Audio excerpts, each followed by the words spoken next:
আমরা তো নামাজটুকুই পড়তে পারি না, কিসের আল্লাহর দিকে যাব? মুয়াজ্জিন কত ডাকা ডাকে, হাইয়া আলাস সালাহ, হাইয়া আলাল ফালাহ। কে ধারে কার ধার?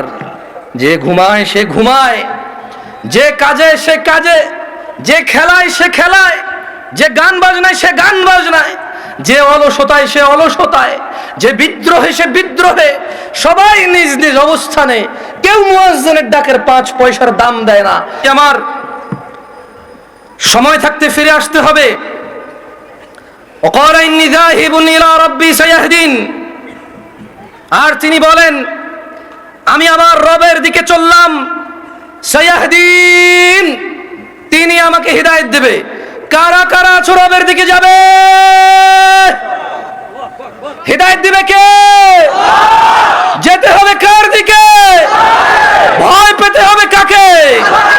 আল্লাহকে ভয় পেতে হবে।